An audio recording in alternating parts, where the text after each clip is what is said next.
So, welcome everyone to Neon Power Rankings. I will be your producer slash host, Soren Flyin. And today, Neon, you deserve this. You deserve something very special. I have one of our hosts, Mad Mac, Yo, what's goody? and June, the Exalted One. Hello. Now, some disclaimers. These rankings are not based on brand, just based on team. And that's basically it. It's just based on team. There's no bias here. I mean, you have a Stargazer player in Mad Mac, who I don't think knows any of you yet, and June, who knows a handful of Neon players. So, with all that being said, Mac, take us away to number 14, please. Okay, starting at number 14. Bottom we put Richmond Ragingbolts. This team, just off of preview, looking at the team, the first thing that came to mind is there's a massive speed gap. Dragapult goes from 142 base speed to Fez all the way down at 99, which is really bad because you're also missing all those like 100 and 110 and 120, all those speed tiers. And then on top of that, your Terra Captains, you have great options for Terra Captains, so like Galarian Moltres and the Dunsparce is there.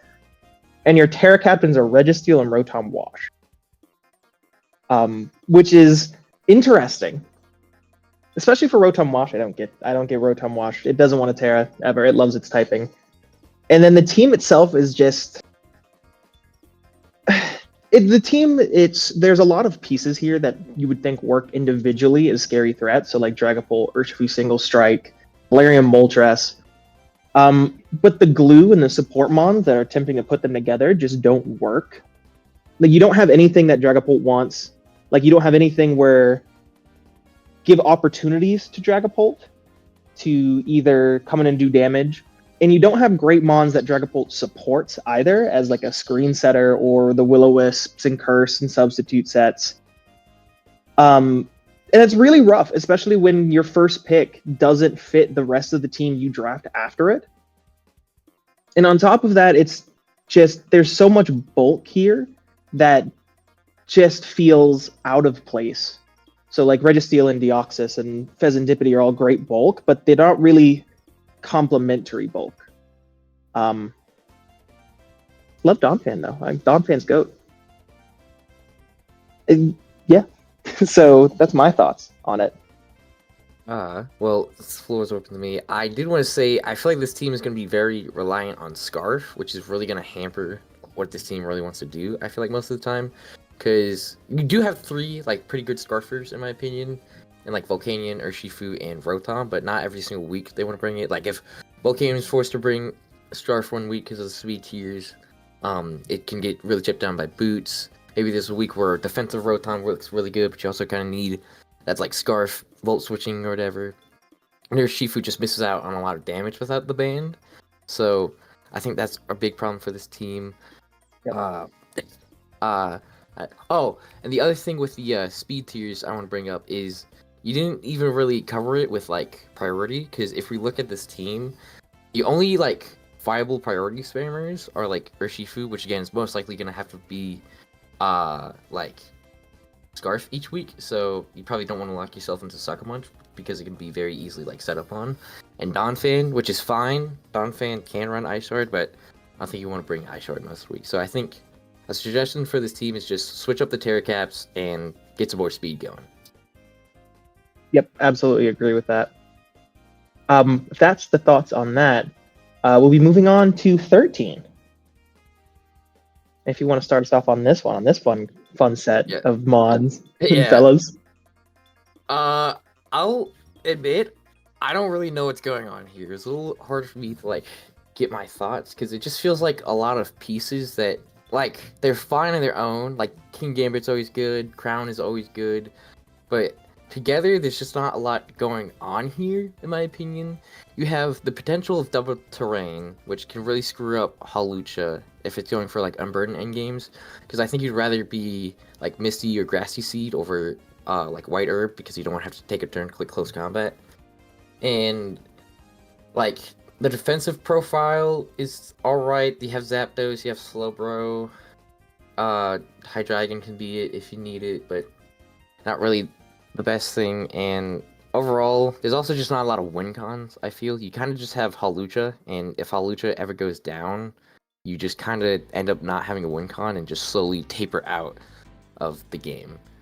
And I think the final point is that their Terra Caps are Halucha and Arcanine. I think Halucha is fine, Halucha's whatever, but you have a team with Iron Crown, and you put the Terra on Arcanine, which feels kind of bad because most weeks it's just going to be Terra normal if you do decide to Terra it. So I think it could really benefit from just moving that over to the Crown. That's my opinions on it, Mac. Yep, I absolutely agree.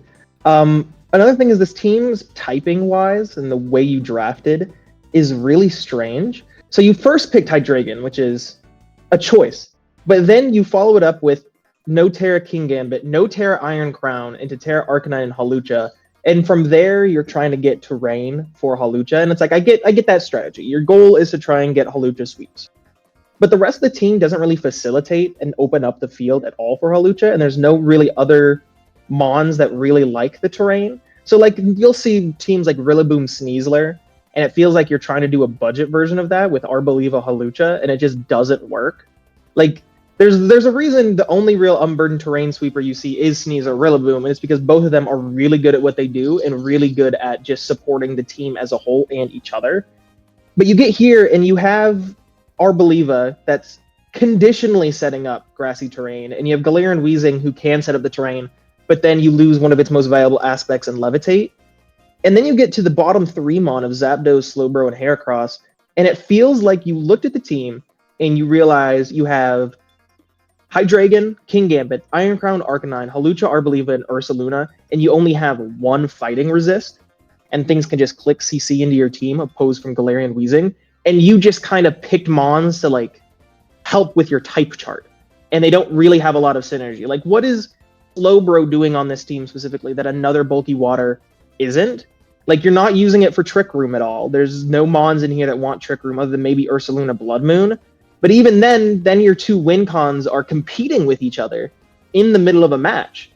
And then you have Heracross, who's like guts, cool, but is it really worth picking up if you're not going to use it for Terra Guts, normal facade? Like, is it really worth that slot? It just feels like there are a lot of pieces that you put into a team, and then you just kind of put together and shook up in a bag, and it's like, this is what you ended up with. But there are like options here. Like, you could move things around, but as it stands, it just feels really disconnected from each other. Like, you have three different types of teams all competing for the spotlight in a match is what it's going to be, I feel. With that, moving on to number 12, which is the East Krooks. Okay, so starting off, this is a weather team, and if you've seen any of the other PRs, it's talked about a lot because it's true. All weather teams usually have a soft cap on them, for this is as strong as a rain team can be, or as strong as like a sun team can be. And then you took that idea, but you didn't grab any of the really high tier abusers other than like Archiraludon. Ogerpon, water is one of those mons that is just going to click its water move, cool. Barrascuda, rain abuser, awesome. Terra Gyarados and Archiraludon is interesting. I see the vision behind Terra Gyarados because it's Moxie Sweeper in the rain, it can click water moves, but it can kind of do that outside of rain too. And then you have one of the biggest problems on this team is actually Sandy Shocks, weird enough. If you look at the team, there's not really anything other than Archiraludon that's coming in on opposing electric mons, taking advantage of your rain. Sandy Shocks is there, but as a ground type goes, he's really frail. And on top of it, you have a major rocks weakness and no removal. So any rock type Pokemon that wants to come in and just click a rock type move, or any mon that wants to come in and just has coverage like Stone Edge, Sandy Shocks needs to be your answer for that. And now you're getting to a point where Sandy Shocks is starting to become really the backbone of your team, and you don't have real good ways to support it. And then as soon as it goes down, you're kind of just upriver without a ore at that point. But like, I see it. And then you have Darkrai, who's on this team, and Darkrai just feels like, I need a high point mon, some other kind of big threat. Darkrai's still on the board, and I can use a dark type. And again, it just feels you have pieces of the water, and then you have support Pokemon that are just kind of hanging out and doing what they can each game. So, my thoughts. Yeah. I think Mac is hitting the nail on the head here. I think I do want to say he brought it up in, like we were talking about this before. Another thing here is I really don't know what Thunderous, or we really don't know what Thunderous is doing here, besides just wanting to click Thunder. Probably isn't the best thing. Go, oh, it's here for Prankster T-Wave, but that's what Klefki's doing. And it's like, yep. A lot of the time you can just slap more utility onto the Klefki. So, like, especially without Terra, I really don't know what Thunderous is doing on this team.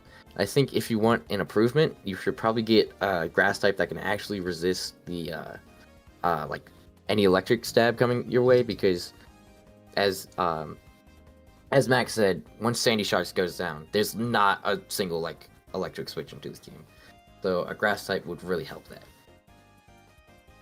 Yep, I agree. On to number 11. Ottawa. Cool. So, I feel like looking at Ottawa's team, you kind of look at it on the surface and you go, wow, this is actually kind of a scary team. You got guys like Bundle, Treads is a really good spinner, Pecharunt, Manabuzz, Diancie, those four kind of make for a very solid backbone. And then you have like Terrachiyu, it's like, oh my god, that's so threatening. But I feel like once you kind of get into the nitty gritty of this team, you start to see some of its flaws. Like, I really don't think Chiyu needs to be Terra. I feel like Terrachiyu is already doing like what it needs to do without it. So just having like, if you're doing 1,000 more damage, that doesn't really matter because you don't need to worry about dealing 2,000 points of damage. You just need to do like 100. So I think you probably get rid of the Terra on Chiyu and throw it onto Sinister. Honestly, I think having Terra Sinister on this team would make it really a lot stronger, especially because you already have another Ghost, so you don't need to worry about getting rid of Terra or the Ghost typing to block spin. In case you want to go for a more like hazard stacking build with your Diancie and stuff. And also looking at it, if you look at this team, let's go from like left to right on the Mons here. There's a lot like, so Iron Bundle special, Iron Treads is more support mon, Pecharunt special, Manabuzz util support, Diancie special util, Cyclozars special util. The only physical threat on this entire team is Gallade, and Gallade needs like a turn to click Swords Dance or whatever, or like needs a ban to do anything. So any team that can just have like 2 decent AV mons can kind of just wall this entire team, and I don't think that's good at all. But yeah, that's I completely agree. I'm gonna rehammer in that point of Gallade. That is your physical threat. Not only does it need time to set up, but then it doesn't have speed either. So if you banned it, then you're gonna get outsped and revenged by a lot. If you scarf it, it's not doing the damage it needs to do. And if you're running Life Orb, it needs to SD and it needs to Trailblaze. And that's what you're relying on to break through. And then you get to Iron Bundle and Chiyu, and both of them, awesome mons. They're like little nuke buttons. But they both fill the same role of special mon that's decently fast. Iron Bundle's obviously faster. And then it just hits a really big special move to try and either clean up or break certain mons. Because Iron Bundle, I'll go to my grave saying this, it's not really a breaker as much as it is a cleaner. And then you have Chiyu who's here, and it's Terra, and as someone who's using Terra Chiyu, it does one thing. It clicks Terrafire and does Specs or Scarf and clicks Overheat. That's it. And it's like, if that's the only thing your Terra is bringing for you, unless your entire team is set up in that kind of way, it's just not worth it when you have other utility Terras you could be using. And then on top of anything else, what is the win con here? Is the win con here just click buttons? Like, every mon picks up a trade. Like, so Chiyu comes in specs, picks up a trade. Iron Bundle comes in specs, picks up a trade. And then you have a lot of mons who just can't do that. So like Gallade can't do that. Diancie can't do that. A lot of your mons have that utility support, which is nice, but You don't have any closers. You don't have anything to get you from that mid-game point to that in-game point where you can clean up the game. Like, no setup threats. But, like my co-host said, if you change it to, like, Terra Sinistra and you can set up Calm Minds, or if you want to keep the Gallade, even Terra on Gallade wouldn't be bad because you can get into a type that allows you to have those setup turns. But even with that, I think this team needs readjustment. It needs to set its eyes on, this is my win con, this is what my team is here to do, and this is my goal every single week. Otherwise, it's just kind of going to click buttons until something doesn't get traded, and then they're going to lose momentum and just kind of fizzle out. But with that, that's this team, Ottawa, going on to number 10, which is Carolina. Carolina, yeah. Oops. There's so many CC teams, dude, in this. There's Caborca, Chicago, Carolina, Columbus, Caborca, dude. I could not find it. There you go. So, first thoughts on this team is Terra Necrozma is awesome. What a fun Terra. Then you have Terra Glastrier, which is also, like, it's okay. Outside of Trick Room, it's a little less okay. The type chart is kind of a mess here, more so than other teams, which is interesting. There's a lot of common weaknesses. I think looking at the type chart, there's like 5 weaknesses that half your team is weak to and you don't have great answers for, which is really just because your bottom 2 of Glastrier and Meganium. And then there's just the overall goal for this team. I see it. The goal is you have webs up with Vikavolt, and then you have really good mons that aren't very fast, but once webs go up, they can just kind of click buttons, like Garchomp, Iron Jugulus, Urshifu Rapid. Like, I see that vision, but you don't have... Like, you're just relying on webs and webs alone, and you don't have, like, a ghost type to block spinners. So, if any team has a spinner, they can just come in, get rid of the webs, and then now what's your win con? Just Terra Necrozma? Like, that's the number one thing people are going to prep for is Terra Necrozma and then Terapagos. And if you're just relying on that to carry you, it'll be rough. Your games will feel rough. They'll feel really just like you're trying to walk across sandpaper of just inching and inching towards that goal. And especially because you're missing a huge chunk of speed as well. Like, there's a huge gap where it's like, oh, this is the gap that my webs will fix, but it doesn't really. It's like, yeah, again, webs are nice, but on this team, there's nothing outside of that. So, yeah, that's my thoughts on it. Good bulk, though. Mungus and Screamtail are nice and bulky, so. Yeah.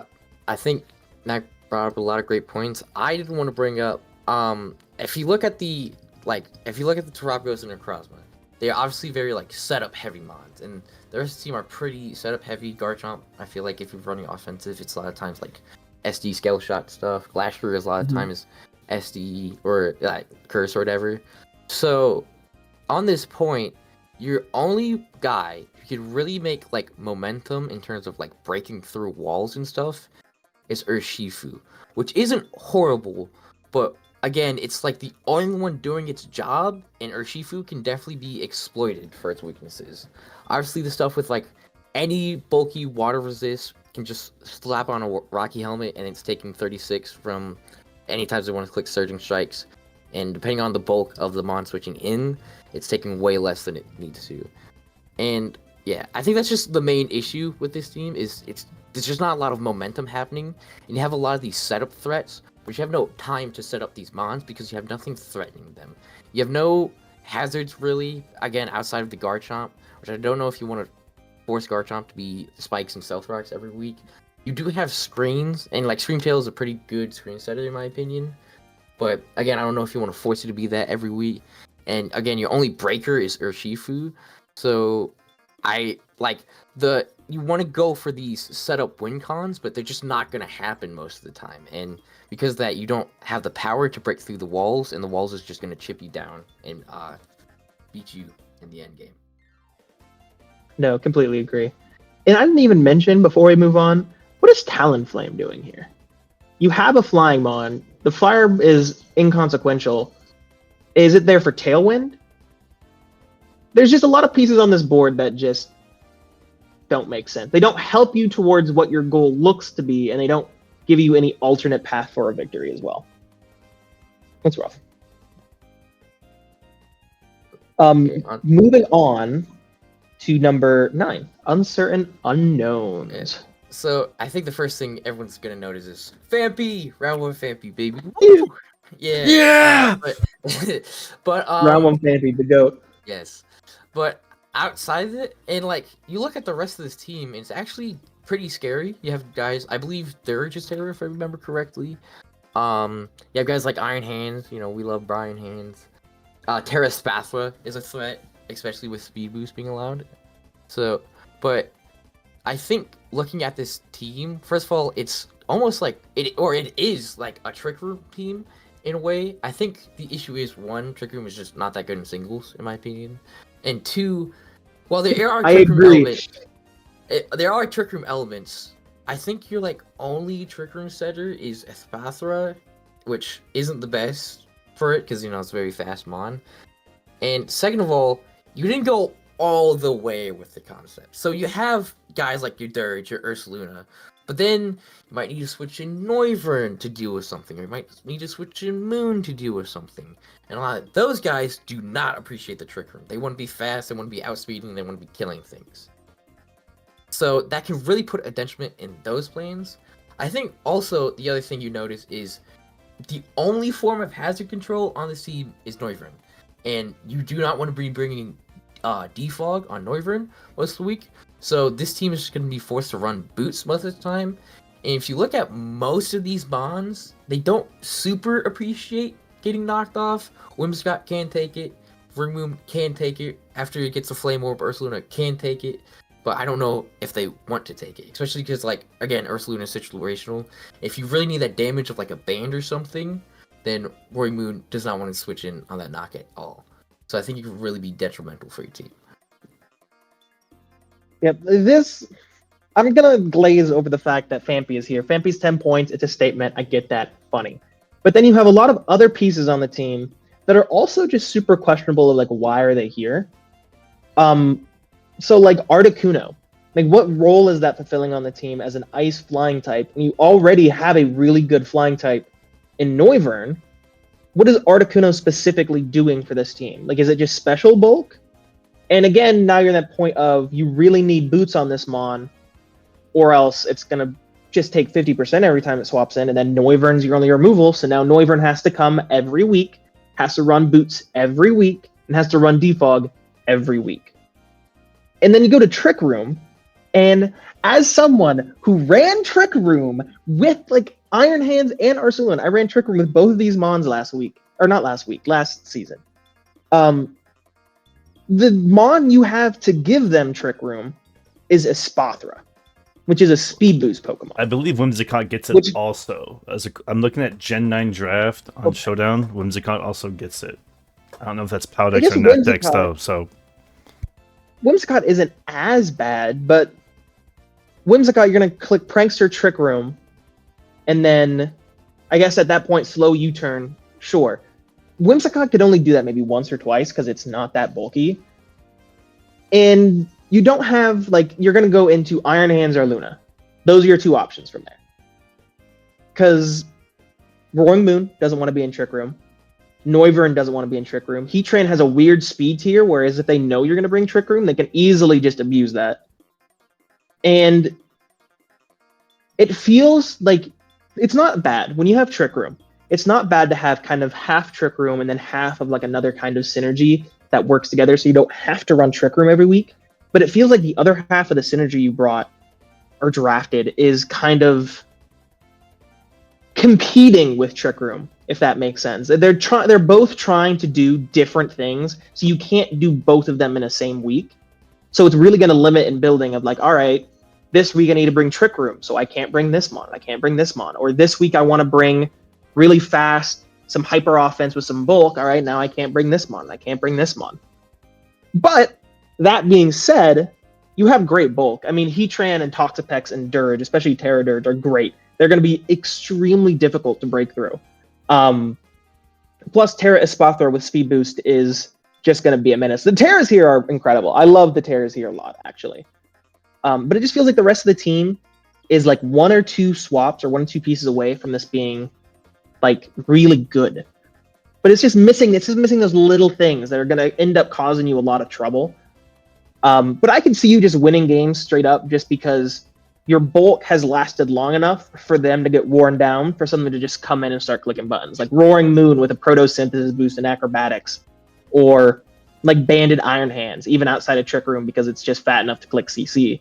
But otherwise, it's going to be rough. Yeah. I did want to go further on a point that my co-host said here. I feel like going forward with this team and like any other team, I feel like any of these teams could really take the number one spot if they just made the right couple of trades. Because yeah, absolutely. I was like here going forward, these aren't necessarily horrible teams. They just need a little bit more oomph to them, I feel, and just a kick in the right direction. Yeah, like they're all like at that edge of if they get that little boost, they're gonna be soaring. But until then, soaring. Oh, sorry. They're gonna be. But until then, they're just they need one extra little Zenkai boost. That's all. With that, moving on to number 8. Yes. We have Scottish. Number 8, the Scottish Stoutlands. But before we get on number 8, I just want to touch on the fact, Neon players, I need you to hear me. I love all of you equally. But a team with Fanfi round 1 is ranked higher than a couple of you. That's all I'm saying. Scottish Stoutlands, bring us into this. Bring us into this, Mag. This one is round 1, Hisuian Samurott, first thing. I am infamous for loving Hisuian Samurott. If I'm drafting it, I'm drafting it on round 2 immediately. Round 1 may be a bit excessive, just maybe. But then you look at the other team, and it's like, all right, there's Spike, like Mons for Spike support is going to be what you're drafting next, right? And it's like, kinda. Your Terrors of Thunderous and Meloetta, they always, in Calcs, they're always going to be that little bit short, so they appreciate having things chipped so they can come in and finish things off. But then Cinderace is here. You're never clicking like Court Change, right? Like that's just not happening. Corviknight is here, and you have Defog, but you don't want to defog your own spikes away. And it's like, oh hey, you don't have a spinner. Not only do you not have a spinner to keep your hazards away, but theirs up, you also don't have a spin blocker with Hisuian Samurott. So any spinner can just come in and click, rapid spin and not have to worry at all. Or they can just set up with like Glamora or Tinglu or any of those mons that have spikes and rocks and set up a bunch of them and force you to defog, which is also going to clear away all of the work Hisuian Samurott did. And then your mons feel fine. They feel fine.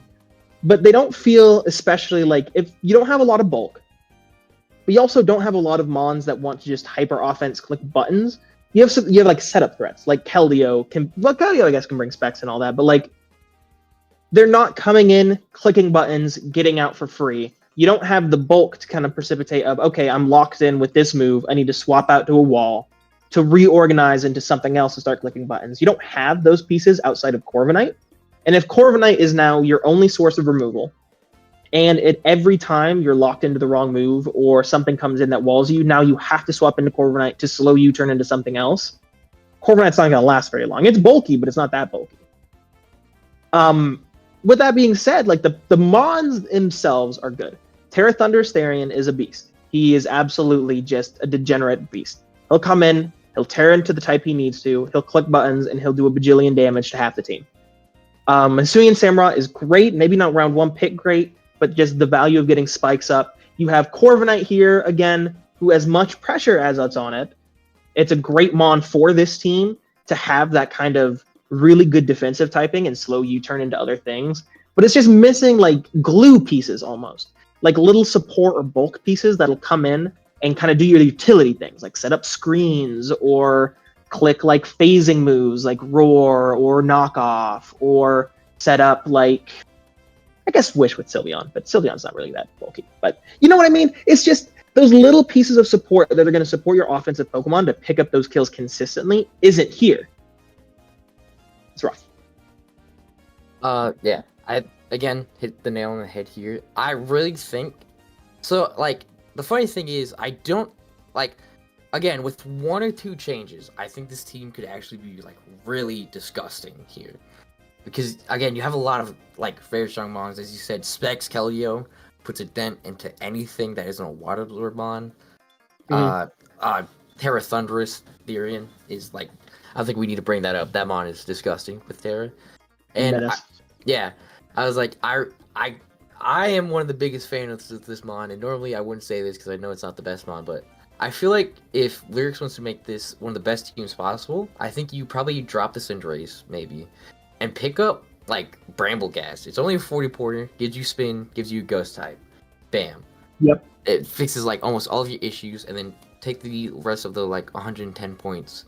Just pick up something more bulky to help out the Corviknight, so it's not going to be your only defensive backbone for every single matchup, which is going to cause it to get broken down, like Max said. Yep. Okay. With that, moving on to, I think this is number 7 now. It is number 7. Oh, So this team.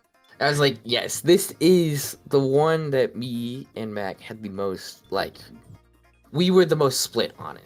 So I will, since I'm starting off, I will start off why I don't think this team is necessarily the best. Well, I guess I'll start off with the positives. 1, this team is bulky. You have Tornadus, you have Alomola, you have Bellybolt, you have Clefable, you have Empoleon. I think this team is really bulky. And alongside that, you have a lot of good pivots with it, you know? Guys like the Tornadus, Aloe, all that. I think where this team can really, really struggle is its 2 Terracaps, which are not bad Terracaps. They're actually really good Terracaps. But for me, they're only breakers. And I think what's going to happen a lot of the time is you're going to want to Terra the Landorus. Because Terra Landorus is disgusting. You go Terra Ground, no switch-ins, whatever. But then a lot of times he's going to have to be forced to Terra the Hoopa Unbound. We really don't want to get out of a bad matchup that gets brought up in. I really don't think that's the best. Or to help it get a little bit more damage going. And I'm just a little afraid that this team, like, you can pivot around all you want. You can have all these bulky mons, but if your opponent just kind of sets up on you and then is able to maybe, like, kill the Clefable because you don't want to worry, I really don't know if this team's able to get back because it's just a little too passive, in my opinion. I'll let Mac show why maybe isn't that. I like this team. This team is fun. This team is one of those teams where if you look on paper, it has some weird pieces, but it looks just like this is going to be a fun team to pilot. Because Landorus and Hoopa Unbound, you're sitting here and both of these mons are, like you said, that instant speed. I'm in, I Terra'd, something is dying or taking 90%. And you're right that outside of that, you don't have any instant speed just, hey, I'm here, prepare. But with that being said, because of the way your bulk is set up, you have a lot of options to run traditionally bulky mons and more offensive roles. So because you have a lot of bulk spread around the team, Tornadus could be like Vex Hurricane or a Nasty Plot set one week, or Clefable now has the wiggle room for the rest of the team where it can run Life Orb Magic Guard with Calm Mind. There are options there that are set up, but you have them. But then you also, one of the reasons why, even though I personally like this team a lot, I couldn't make any argument to put it any higher than it is, because there are a couple weird pieces that kind of don't fit the mold. So Cryogonal is your spinner. Cryogonal is your spinner, and it's off the ground. It's a levitate mon that's not flying. Good niches to fill. It being your only removal is not great, because it's a spinner and removal that is the only removal on the team that is weak to the hazards it's trying to get rid of, which makes it super knockoff weak. And it coming in, clicking spin, and then what does Cryogonal do? Like now something's in because it saw, oh hey, spin is coming, so I'm going to swap into this, and now I'm taking advantage of the Cryogonal. Now I'm setting up in front of the Cryogonal, or now I'm doing something to make the rest of your team suffer.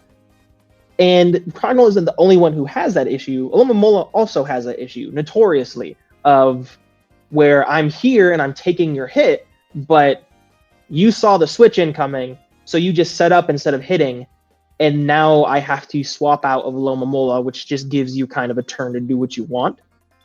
And having that on teams where you really just want to be hitting buttons with Landorus and Hoop Unbound, giving your opponent free turns to set up to kind of turn that tide. And when you lose that momentum from them coming in, you're going to be fighting tooth and nail to try and get that momentum back so you have an opportunity to use your really busted Terra Captains.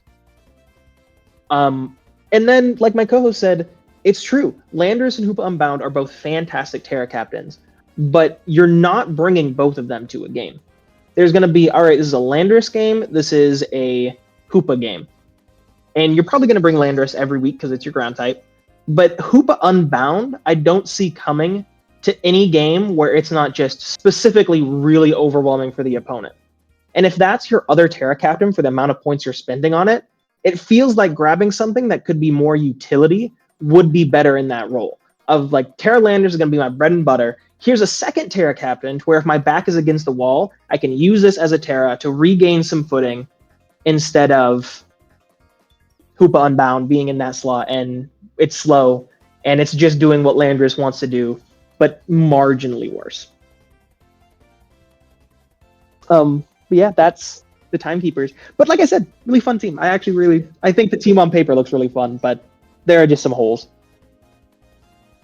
Moving on to number 6, inching towards that top 5, is Boston.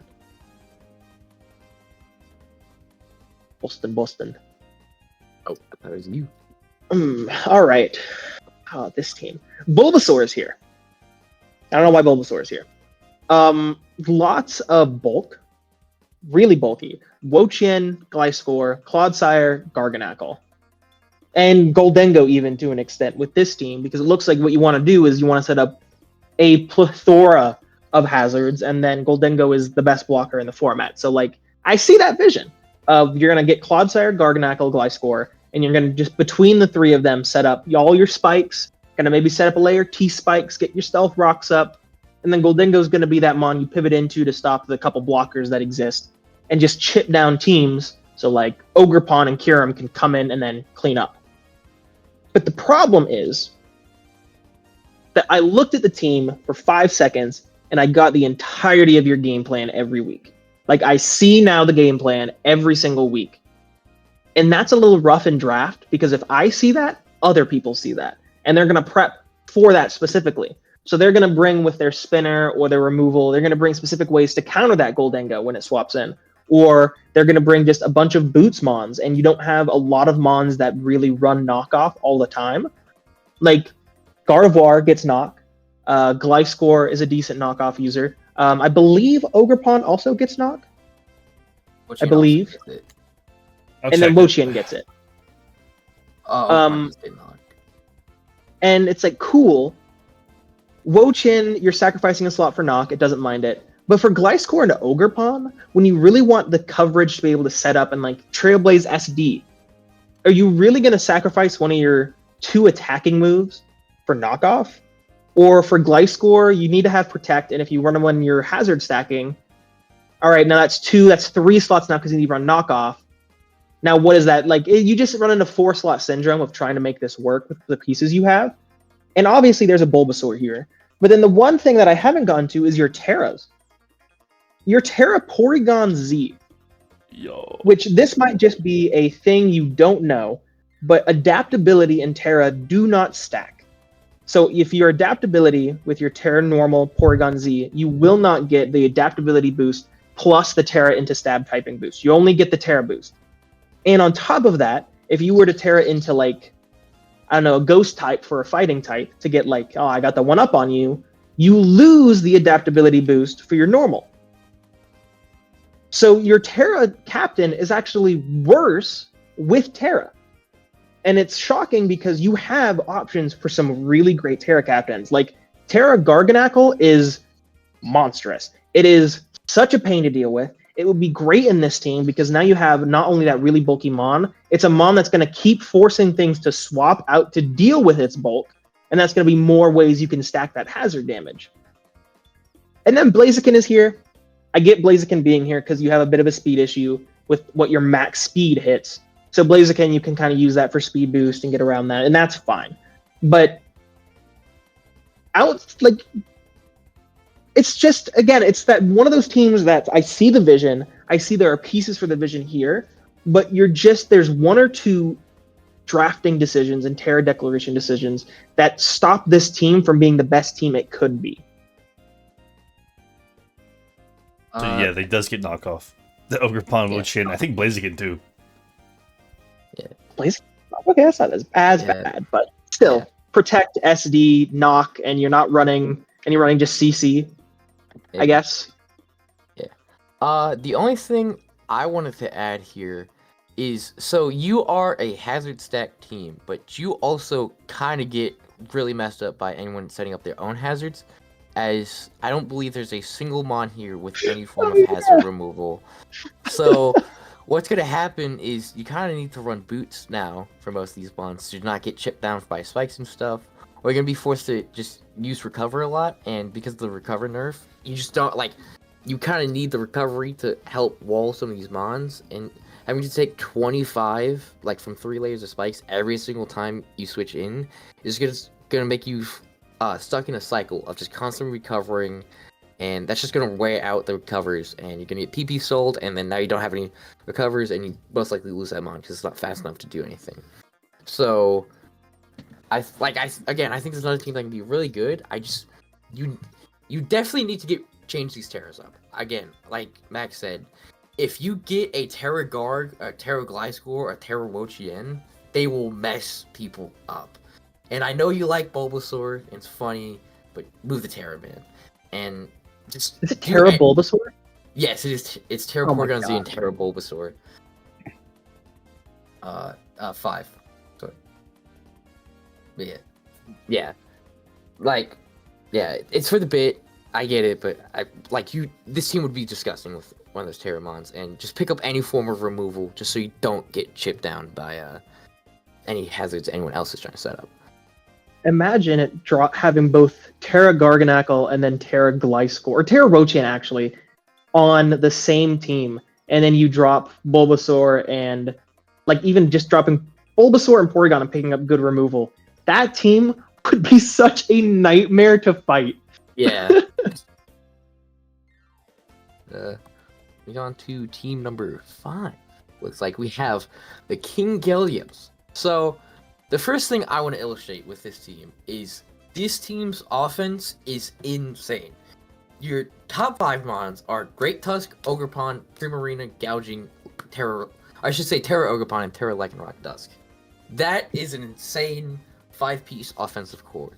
It really comes down to if B is able to put on that early momentum and get an early pick going, he can often snowball it into just a win. Because as things just start getting chipped down, you have to deal with another threat coming out, and then another threat coming out, and another threat coming out. And it just becomes so impossibly hard to deal with. The reason why this team is only number 5, though, is if we start to go down the roster, it starts to drop off a lot more. Grafaiai's there, I guess. I'm not really too sure what's... it's a grounded poison. I feel like there are better mons for that role. A Surin Zoroark can be pretty good, switching, disguise as an Umbreon, as a Lycanroc Dusk, so you can take, a CC, and then set up, or click button, but these last 4 mons, that's where I'm, scratching my head a little bit. Obviously, you wanted a little bit more defensive backbone with the Umbreon, but Umbreon can definitely be taken advantage of. If it's a more, like a special attacking Steel, Poison, it can't really touch you because Foul Play isn't doing much because obviously you're not investing in your attack, and it can't Toxic you because, you're immune to those. So I feel like what's going to happen a lot of time is Prim's going to be your defensive backbone for a lot of situations, and I don't think you necessarily want that. Sometimes you want to be able to run Specs, so you click Boom Blast and everything dies, or Surf or Hydro Pump, whatever, but forcing it to be that defensive wand, especially with no form of recovery outside of rest, which obviously everyone gets, your team can very easily get broken down, and as much as I said this team can just snowball into victory, it can very much snowball into a loss. I feel like if this team ever gets behind, it's going to be really, really hard for this team to then get back in front against a team that's prepped against it well. So, yeah, that's my thoughts. Yeah, this is absolutely a 10-turn team. Within 10 turns, you're either going to win or you're going to lose. Because, like you said, the backbone for defense is Umbreon, and something that you slapped an AV on this week, and then Primarina. But that being said, like, the offense is great.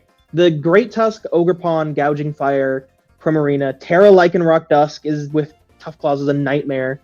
Hisuian Zoroark is, honestly, I love it a lot here the more I look at it, because if you're going to disguise yourself as Umbreon so you can get a defensive check for fighting types to set up, or if you're disguising yourself as Great Tusk or Gouging Fire, because what's stopping Great Tusk isn't stopping Hisuian Zoroark and vice versa, so you can play that mind game there. Ogerpon Teal is probably one of, I would say, the best Terra Captains available, not just because it has offensive capabilities, sure, but with that speed boost, having all of the utility options that Ogerpon gets naturally, and being able to just have a free Scarf every week without having to be locked in, it's so easy to revenge Mons with Ogerpon. It's so easy to phase through Mons and kind of disrupt teams, which is really going to help you, because if you disrupt something, force a swap, you have a lot of offensive pressure you can create there, which is going to help you in that snowball. But then Grafai, Azelf, Jolteon, and Torracat. What are they doing here? What is Azelf and Jolteon doing on this team without Terra? Is Azelf there because you need another rocker? Because Great Tusk and Lycanroc are your only rockers, and you don't want to put rocks on them every week when they're going to be offensive. Great Tusk is your only spinner. And it's one of those Mons like Terapagos, it doesn't mind running spin, but it would be nice to alleviate some pressure off of it. So if you want to run other sets, you can. Jolteon is just not a good Mon without Terra. It's walled super easy, and it's fast, sure, but it's usually creating more problems for you, and you're losing momentum when it's in versus when it's not in. But that being said, like, the offense could very well just carry you, and you could get into games where you just win on matchup because they don't have anything that can take the combined force of a Great Tusk and a Gouging Fire and a Specs Primarina, and then also have to withhold your Terra Captains, which is just really strong. But like we talked about, as soon as you lose that momentum, it's gonna be hard to regain it again. With that being said, moving on to number 4, which is Melbourne. I know, we're getting close. These top 4 teams, before I continue, we had the top 4 are all really close. All of these top 4 teams are just like 1, maybe 2 pieces away of all of them just being overwhelmingly strong. So if you're within top 4, good job. Pat on the back. High fives for you. Here's a cookie. That being said, Melbourne Metronomers are what we decided to put at 4th. Off preview, Galarian Slowking, Baxcalibur. Really strong combination. They're proven to just work really well together. Glimmora is here, and it really does help the team because there's a lot of Mons on the team that really want that little bit of chip and support that Glimmora is going to provide. Terra Greninja is fantastic. Terra Greninja is just one of those Mons that on setup, you have to have a Mon to handle Greninja, and if you don't, you lose. And having that kind of pressure is always super nice on a team like this, where you have multiple of those Mons, and it's like, okay, well, here's my Baxcalibur check, here's my Greninja check, and now I need these 4 Mons to kind of take on everything else. And the opponents are gonna get stretched thin just because of those overwhelming presences you have. Moving on is your only removal is Glimmora, and I don't think I've seen ever a Glimmora actually run removal on most teams. I don't think I've ever seen it. So that's worrisome, especially because Steel types want to swap in on it anyway already. Your other Terra Captain is Rotom Fan, and Rotom Fan is a bad Pokemon. So that's not great here. That's holding it back a little bit. Venusaur is here, which out of anything I've already stated, Venusaur is the biggest red flag of why is this here? You already struggle with taking ground type hits because your 2 options are Rotom Fan and Ribombee, and Ribombee's not taking Earthquakes, and Rotom Fan is now just your dedicated every week, this is my ground switch in. And it's like, all right, well, now I'm not going to be able to do the Terra things I want to do, or I'm going to have to Terra into something to check these specific ground types, and now my Terra is being taken away from Greninja, which is just not so overwhelming anymore. Especially if you just swap Venusaur for just another grass type, because you already have 2 other poison types. and Venusaur is really only super useful on Sun teams. So it's just a weird, like, why is this Mon here? It could be, that slot could be doing other things. But otherwise, really scary offensive pressure. I think Rabombi being here with webs is also very nice. Because if you're something for Greninja and Battle Booster, run, Scarf, so I can outspeed Greninja, webs disallow that. Crocodile with webs up is just one of those old combos of it just does really well. But changes I'd make, I'd take away Rotom Fantera, and I'd Monagle points with Venusaur, and I'd actually give Crocodile that Terra, because with webs up, having a Terra Moximon like Crocodile is going to be really, really threatening, and it's just another one of those, now I have to prep, I have to have a Mon for Baxcalibur, I have to have a Mon just in case of a Moxie Sweep, and I have to have a Mon for Greninja, and it's just going to wear the team out really, really thin. I think that'll be awesome. As always, I think Mac is, on the right point here. I do want to reiterate, I think this team is so scary because, you have to prep for the backs. You have to answer the backs or you just lose. So Bax comes in, it's Swords Dances, it's Skill Shots, DDs, whatever. It gets set up, it's taking out 1, 2, 3 Mons, okay, and then probably getting chip on the Mon that's killing it. And you do all that. I was like, okay, cool. The Bax is dealt with, the Bax is dead. And then Greninja switches in, and it's Battle Bond, and you have to go, oh no, I can't let this thing kill whatever just took the Bax hit, or I can just lose again. But also, you might not have the best switch into it because everything got chipped down, or is just dead from the Bax. So I think that's a really good idea core for this team. Again, though, this team just loses so much to Earthquake. And like Max said, you're going to be forced to Terra Rotom most of the time, mostly Terra Steel for Edgequake stuff. So I think if he can stop just Earthquake spam or Earth Power or whatever, I think this is a really scary team. I think there's 2 ways I feel like this team can go. I like the Terra Crook idea if you want to do that. And then I see both Zarude and Hydrapple on the board for grass types that can, resist ground and stuff. I think both of those are really good options for your team. I'd probably say Hydrapple more because you already have Krooks doing kind of the same thing as Zarude's doing. But if you want to really keep that Rotom Terra for whatever reason, this is an idea that Mac brought up when we were looking over this. Pick up Rotom Frost. I feel like Rotom Frost would be great on this team. It gives you it gives you a special Snow Abuser, and being able to just go Terra Ice, Blizzard, and just not worry about the miss is really great. I think you can go that route too to keep a ground immunity while also making your team a whole lot better. Yeah, I think overall you just need a better grass type. And I think this team's actually really, really good. Also, I want to give a warning to everyone. Do not sleep on the Snorlax. I know Snorlax is constantly sleeping, but you shouldn't sleep on it. The Snorlax in most teams, it's just kind of like a cornerstone. I'm here, I'm going to be good every single week. I'm going to be brought every week, and I'm just going to do my thing. Yeah. Anyways. Yeah, but this team is so scary. Yeah. On to number 3, though. We have the Columbus Conkeldurrs. And I mean, I feel like there's not a lot of Mons here, but what they have is terrifying. I think let's start off on the biggest point here. Terra Ape and Terra Mence is the best Terra duo we have here, period. I don't think there's much debate on that. These 2 guys are terrifying to deal with. And the fact you have to deal with both on the same team is so scary because you have to prep for both. You have to make sure whatever your Ape and Mence check were, they cannot get chipped down at all, or either of them will just abuse that fact. But then you have support from guys. You have the spike support from stuff like Hisuian Quillfish, Toadcruel, Meowscarada if it wants to run it. You can run Kilo Scizors there to try and break stuff down. They're not the best at that job, but they can do it. Blastoise for spin is at the bulky water.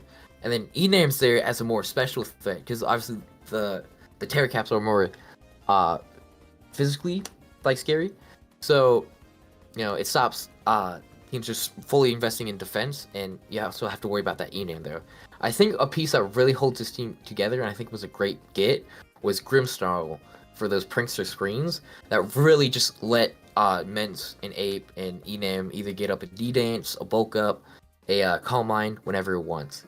And I think this is one of those really scary teams going forward that, like, if you just take any amount of chip on any amount of your mons, it could just be over from there. Yep, I agree. Terra, Ape, and Salamence, they also do one thing I want to mention. We had scary Terracaps together, with most notably Landorus and Hoopa Unbound. But a lot of times when you have two really scary Terra Captains, is not both of them are going to show up to a game. Annihilate and Salamence are both mons. Both of them are going to show up. Both of them are going to have a Terra type on it specific for the matchup. And then halfway through the game, they're going to look at the opponent's team and they're going to say, oh, this has opened up a lot. All right, this is what I'm going to use. But them having in mid-game that option between choosing, all right, Annihilate's in a good position to sweep, or Salamence is in a good position to sweep, and having just both those options at the table at the same time that you have to keep in mind in the middle of a battle is really nice. There is a downside on this team. The one big one I noticed was Scizor is the core of your defensive backbone. It's covering a lot of typings that throughout your team you're weak to, notably Fairy, because that's your only Fairy check. So things coming in and clicking Moonblast or anything that has like fire coverage, because a lot of Fairies do, is just going to be able to come in and kind of get that free value. My recommendation for this is just pick up normal Quillfish instead of Hisuian Quillfish, because they're both doing the same roles, and then you have like a poison type that actually resists Fairy, and it also gives you a little bit more of a defensive backbone, type chart wise. But otherwise, you have all the pieces you need to win every week. You have great support with Meowscarada and Grimmsnarl, providing hazard support and screens and like parting shot to get in. You have special threats like Enamorus and Kilowattrel that'll just come in and click buttons every week and just get that chip for your sweepers. You have good removal options in both Toedscool and Blastoise that both will just come in and spin. Toedscool I actually also really like on this team, because if Toedscool is your spinner and you come in to block spin, it can also just click Spore, and now something is asleep, and now he's just going to go, okay, hey, this is asleep. I'm going to go into Salamence and click DD and then win the game, which is really fun. Really, really strong on this team. But yeah, that's my thoughts on it. I think this team is awesome. Moving on to number 2 is Chicago Chimchars. What a team! I talked about earlier, Sneasel, Rillaboom. It's a tried and true combo. It's one of the best couples to get in draft because they both support each other so well. And on top of that, you have first pick Palafin, which is just such an oppressive Pokemon, period. And then you picked up Latios and Landorus Therian, which Latios is just now your special nuke. You've drafted 3 really physical mons, and you drafted one of the best special threats to exist in the format right now. And then Landorus and Rillaboom are now both your Terra captains.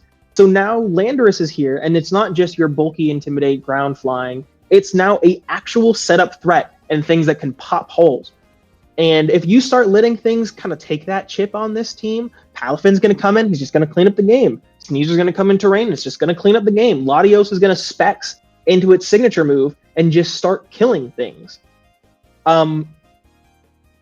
Plus, Rillaboom, this is another really good Terra combo because both Rillaboom and Landorus are going to show up. And if you don't end up tearing Landorus, you might find an opportunity where Rillaboom is just Terra Grass. And you just look and you go, oh, hey, if I come in with Rillaboom, set up the terrain, and Choice Band, Terra Grass, click Grassy Glide 3 times, this game is over. Which is really strong.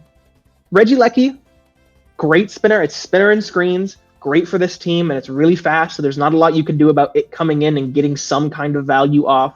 Tinkaton is a great support Pokemon. It's giving you rocks, so Landorus doesn't have to run it, and Tinkaton doesn't mind using rocks. It's also giving you like knockoff support for anything like any kind of like a Scarf set or AV for Latios, is the knockoff's gonna be really strong. Incineroar is also here of another like parting shot. It can be a slow parting shot user to kind of open up your team and give you those opportunities to use your offense. Colossal and Azumarill are here. They exist. They're here. I see Azumarill, the reason why. You needed a bulky water, and Tinkaton is a really good steel, really good fairy type, but it being your only fairy and your only steel is it can get a little rough. There's a lot of pressure on it. So I get picking up another fairy, and you needed a water type, or like needed a water type. You needed a bulky water that wasn't. You need something other than Palafin, something to come in and take the water type hits. But I just don't think it's really good here. It's fine. It's doing a job, and it's just doing the bare minimum of that job. Colossal is not a real Pokemon. I'm sorry. I think better value for Colossal is picking up Carcool because it can run Eviolite. I'll be honest. But otherwise, this team is really, really strong. I wanted to say on the Azurill, like Colossal front, and having Tinkaton be your only steal, I feel like this team could really benefit from some better spike support. I feel like this is another team that really, like, a lot of the Mons just need that little bit of damage to just secure a kill. And I was looking at the 12 pointers, and hey, there's a Skarmory right there that fills basically every hole you have. It gives you a little bit more defensive backbone, which is the best starting team. Gives you a steal that you more reliably rely on to deal steal things, and it loves just in there clicking spikes. Gives you another form of hazard removal if you want it. You don't need to run it though. Lucky's gonna be good enough a lot of the time, and I think again it would just really make this team a lot better. And I feel like this is a little similar to B's team, where if this team can really get going, it goes. Like, you cannot stop it. But if it falters at any point, if it loses that momentum, it could just be over for them. But I feel like the reason why this is number 2 is maybe not it's necessarily over for them. I feel like they have an easier time getting back into the matchup because of, like, you have priority. Yeah, I think the difference though between this team and the number 1 team is, while this team, we feel like this team has higher highs, the lower lows of the, like, bottom, like the Azurill and Colossal are, like, really holding it back. We really can't say it's number 1, but I think if you pick up that Skarmory or another really good hazard setter or whatever fits best with this team, I think Chicago could easily be number 1 and could easily win the entire season. Oh yeah, absolutely. Moving on to number 1. Yeek, number 1. Like I said before, the reason why Icirrus is number 1 is, while it maybe doesn't have the higher highs than the last team, this team, in my opinion, is just consistent. You have a great defensive backbone in guys like Tinglu, Jirachi, Slowking, Moltres. You have great offensive pieces in that Iron Valiant, that Raging Bolt, that Terra Ogerpon, that Gengar. You have some spin support with the Serena. You can block those hazards that Tinglu loves to set up.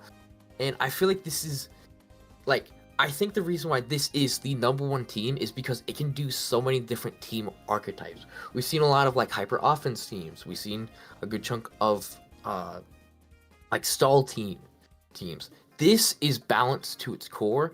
I think the best draft league teams are that, because you Aiden can very happily run a more, like, balanced team. You know, as you can see, you run more stall. You can go with, like, Spikes Tinglu, more defensive Ogerpon, more defensive Jirachi, Slowking, Moltres. But you also just go, okay, I'm gonna click buttons this week, because you don't really have an answer if I just click buttons with guys like Valiant, Bolt, a more offensive Terrapon, you know, Gengar.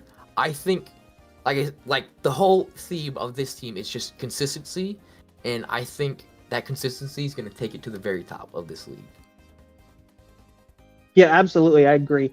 One of the things to touch on is that these games that you're going to play are probably going to be close. Like, they're not going to be those big, heavy, like, swing 4-0, 5-0, 6-0 games. They're going to be like 2-0s. But they're going to be, like, heavily 2-0 in your favor, if that makes sense. Because you're going to consistently, inch by inch, take control of the game by swapping with good pivots and good offense and a good defensive backbone, where you're going to be like, I have an answer for you. I have an answer for you. I have an answer for you. All right, time to sack this. And now I have this offensive presence. Now you have to deal with me and take advantage of that. Slowking, I love on this team as a defensive backbone. It's you have 3 ghost weaknesses with Jirachi, Gengar, and Slowking. But Jirachi and Slowking, even though they're both psychics, they're both doing different things that both are really appreciated on this team.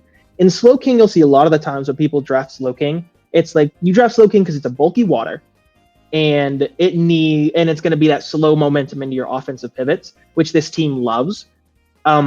but it's that snow isn't also counter synergy. Like, you don't care about the snow. You're just, oh, sweet. This is basically a teleport for me to get in Iron Valiant, to get in Terra Ogrepon Cornerstone, which is just so oppressive, and can just come in and be like, hey, I have a free sturdy. I'm going to click Trailblaze and what now? Then you have the Mons there. It's like, all right, Cornerstone is down. It took 3 Mons with it. Iron Valiant's chipped, but it's Scarf, so I'm going to be able to clean up the game. Or I'm going to go into Raging Bolt, and its bulk and its priority is going to be able to clean up the game. Crocalor is here. Look at him. He doesn't know what he's doing here. You have a Moltres. But I see it. I see you have a Tinglu, a Slowking, and you have a Moltres. And the idea here is that Crocalor is now kind of just on team preview, is just something that's, all right, it's unaware. So if you want to set up on some of my more passive Pokemon, I have an option. I just think that could be better used somewhere else. But like, it's also low point, so it's like it's fulfilling a role for a low point Pokemon, because you don't really want to give up anything else in this team. There's a lot of these pieces work really well. So like, even we've been talking about like a lot of the weak links on a lot of teams. Even your weak link has a clear purpose and goal of why it's on the team, and there's not really a replacement for it that's going to help your team, because you don't want to like, oh well, okay, I'll drop this one Mon that's really good to get 2 Mons that are just okay. Yeah, it's great. It's so solid, and it's going to be so consistent every single week. And Ogerpon Cornerstone is just oppressive. It's oppressive. Yeah, that is 14 through 1. Look at that. I'm so proud of all the little neons. Look at them go. There was not a singular team on this entire draft that is too far gone. Every single team on this draft has the potential to make a couple swaps and have a good shot of vying for playoffs. It feels like a lot of the stuff that's holding it back is just you either don't have a clear goal with your draft, or you have a clear goal, but you just drafted some anti-synergy pieces. But all that is super fixable. Yeah. And I think the fun part about that is that really means, like, obviously, with us putting Aiden at number 1, we think he's probably going to make finals and win. But, like, as we've been going on about, anyone can make these swaps, anyone can be that number 1 team. So, like, sometimes going into these early seasons, you can see, like, hey, this guy is probably going to win it because that team is so stacked. And while I do think Aiden's team is stacked, there's so many other teams that can just need that one swap that I think we have no clue who's going to be in finals, who's going to be in playoffs until it happens. And I think that makes for a really fun season. Yep, I agree. And so many of these teams are just so fun. That's something that personally I really appreciate seeing, is people who are drafting teams for the love of, I'm playing Pokemon Draft, and this is awesome, and these teams are fun to play. And I appreciate that. So if that's what you did in your draft and your goal, cookie for you. One last question for getting out of here. So y'all have Icirrus City winning finals? Is that both y'all's thing? I think so. Yeah. What's your finals matchup? Icirrus City versus Chicago, Columbus, Timekeeper. I think we both decided.